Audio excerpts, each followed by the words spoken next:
자, 오늘은 정말 흥미로운 주제를 가져왔습니다. 바로 한 전설적인 투자자가 암호화폐 시장에 던진 아주 섬뜩한 경고인데요. 과연 어떤 이야기인지 한번 깊이 파고 들어가 보죠. 이건 그냥 기술적 조정이 아니에요. 이건 새로운 금융지향의 전주곡입니다. 이게 바로 마이클 버리가 던진 메시지입니다. 와, 정말 섬뜩하지 않나요? 단순한 경고 수준을 넘어서는 말이죠. 마이클 버리. 이 이름 들으면 딱 떠오르는 거 있으시죠? 네, 맞습니다. 바로 2008년 금융위기를 정확히 예측해서 영화 빅쇼트의 실제 주인공이 된 그 사람이죠. 근데 그가 이번엔 새로운 타겟을 지목했습니다. 바로 비트코인입니다. 또 다른 거대한 위기가 바로 이 시장에서 시작될 거라고 경고하고 있는 거죠. 자, 그럼 도대체 왜 그렇게 생각하는 걸까요? 그의 주장의 핵심, 그게 뭘까요? 버리는 비트코인을 딱 한마디로 정의해야 하는데요. 바로 현대판 튤립 버블이라는 겁니다. 여기서 말하는 튤립 버블 다들 아시죠? 17세기 네덜란드에서 있었던 그 유명한 튤립 광풍 말이에요.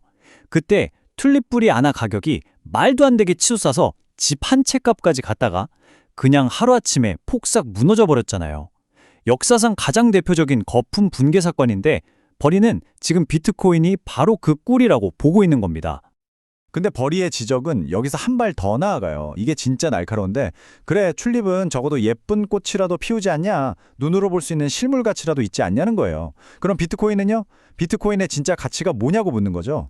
심지어 그는 비트코인이 주로 불법 자금 거래나 랜섬웨어 같은 데 쓰인다면서 이건 사회적으로 이득은커녕 오히려 해를 끼치는, 그러니까 효용 가치가 마이너스라고까지 말합니다.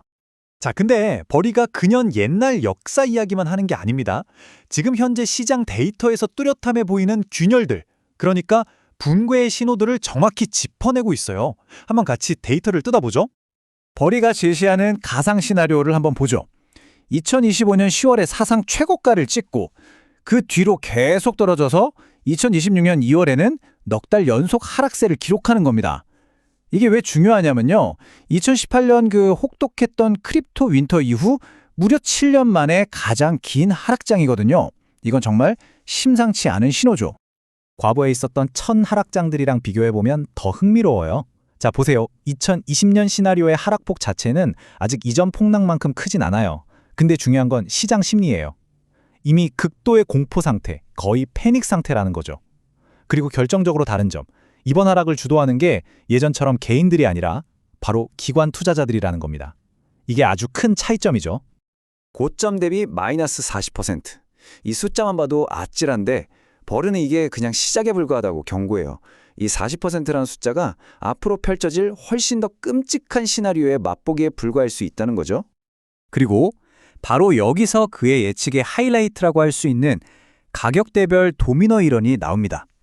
뭐냐면 특정 가격선이 하나씩 무너질 때마다 마치 도미노처럼 연쇄적으로 더 큰 붕괴가 일어나고 결국에는 걷잡을 수 없는 재앙으로 이어진다는 그런 시나리오예요. 버리가 꼭 집어서 말하는 위험한 도미노가 3개가 있어요. 첫 번째, 7만 달러 선이 무너진다. 이러면 ETF 같은 상품으로 들어왔던 기관 투자자들이 손실을 보고 패닉셀링을 시작하는 거죠. 두 번째 도미노, 6만 달러 선이 뚫린다. 이때는 비트코인을 엄청나게 사들인 기업들이 회사의 존립 자체가 흔들리는 위기를 맞게 돼요. 그리고 마지막 세 번째, 5만 달러 선까지 무너지면 이건 정말 심각한데 비트코인 네트워크를 유지하는 채굴자들이 더 이상 버티지 못하고 다 손을 털고 나가게 된다는 겁니다. 시스템의 근간이 흔들리는 거죠.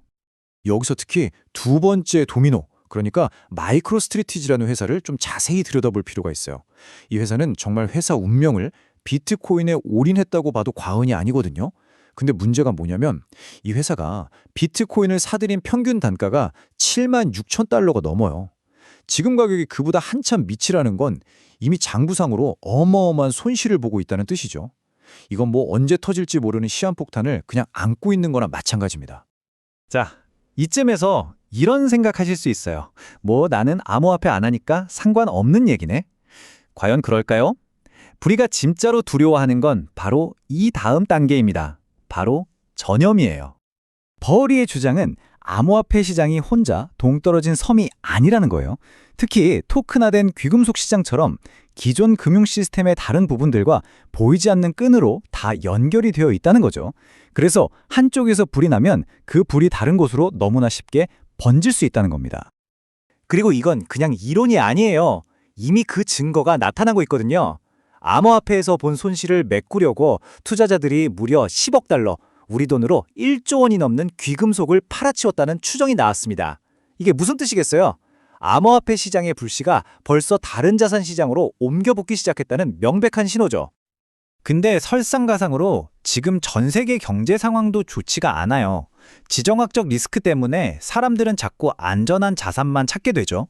달러는 계속 강세라 굳이 비트코인을 살 이유가 줄어들고요. 연준은 계속 돈줄을 쬐고 있죠. 이렇게 시장에 돈이 마르면 비트코인 같은 위험 자산이 가장 먼저 그리고 가장 세게 타격을 받을 수밖에 없습니다. 그래서 마이클 버리의 결론은 아주 명확합니다.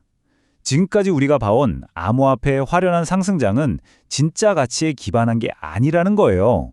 이건 그냥 빛과 오를 거야라는 막연한 기대감이 만들어낸 거대한 서사, 즉 거품이라는 거죠. 그리고 그의 눈에는 이 거품이 꺼지는 건 그냥 정해진 수순, 피할 수 없는 미래라는 겁니다. 자, 이 모든 이야기는 결국 우리에게 아주 근본적인 질문 하나를 던집니다. 지금 우리가 보고 있는 이 현상, 이게 정말 현대판 튤립 버블의 붕괴, 그러니까 역사가 또다시 반복되는 것일까요? 아니면 새로운 금융 시스템이 진짜로 자리 잡기 위해 반드시 겪어야만 하는 아주 혹독한 스트레스 테스트 같은 걸까요? 판단은 결국 여러분의 몫이겠죠.